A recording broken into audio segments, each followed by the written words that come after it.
સુરત શહેરમાં અકસ્માતોની સંખ્યામાં ઘટાડો લાવવા માટે શહેર પોલીસ દ્વારા સતત પ્રયાસો કરવામાં આવી રહ્યા છે। તેવામાં હવે ઓવરસ્પીડમાં વાહન ચલાવતા વાહન ચાલકો સામે દંડનીય કાર્યવાહી પણ સુરત શહેર પોલીસ દ્વારા કરવામાં આવી રહી છે। ત્યારે સ્પીડ ગન રાજ્ય સરકાર તરફથી મળ્યા બાદ સુરત પોલીસે 12 કરોડ રૂપિયાનો દંડ ઓવરસ્પીડમાં વાહન ચલાવતા વાહન ચાલકોને ફટકાર્યો છે। આ તમામ કેસો બદલ જવાબદારો સામે દંડ વસૂલાતની કાર્યવાહી હાથ ધરવામાં આવી રહી છે અને 12 કરોડના દંડ વસૂલાત બાબતે ઓવરસ્પીડમાં વાહન ચલાવનારાઓ સામે પોલીસ દ્વારા ઈ-ચલણ ઇસ્યુ કરવામાં આવ્યા છે અને દંડની રિકવરી કરવાની કામગીરી હાલ ચાલી રહી છે।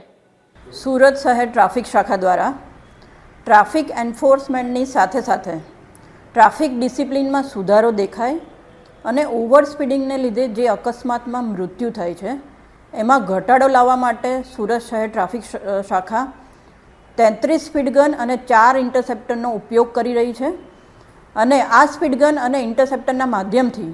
સુરત શહેરના અલગ અલગ સર્કલ વિસ્તારમાં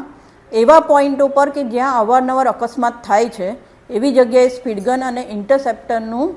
લોકેશન રાખી વધારેમાં વધારે ઈ ચલણ જનરેટ કરવામાં આવે છે અને જેના લીધે એમનો સીધું જ રિલેશન એ એક્સિડન્ટમાં ઘટાડો સુરત શહેર ટ્રાફિક શાખા ખાતે જોવા મળ્યો છે,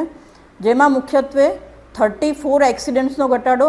અને મરણ જનારની સંખ્યામાં 77 જેટલો ઘટાડો એ ગયા વર્ષે જોવા મળેલું છે। અત્યાર સુધીમાં સુરત શહેર ટ્રાફિક શાખા દ્વારા સ્પીડ ગનના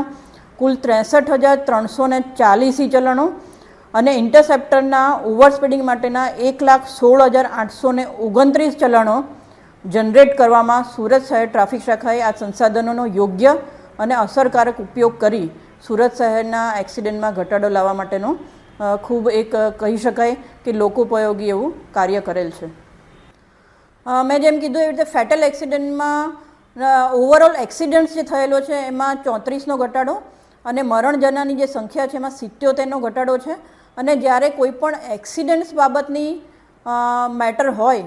તો સુરત શહેરના વિવિધ વિભાગો એટલે કે કોર્પોરેશન, આરટીઓ,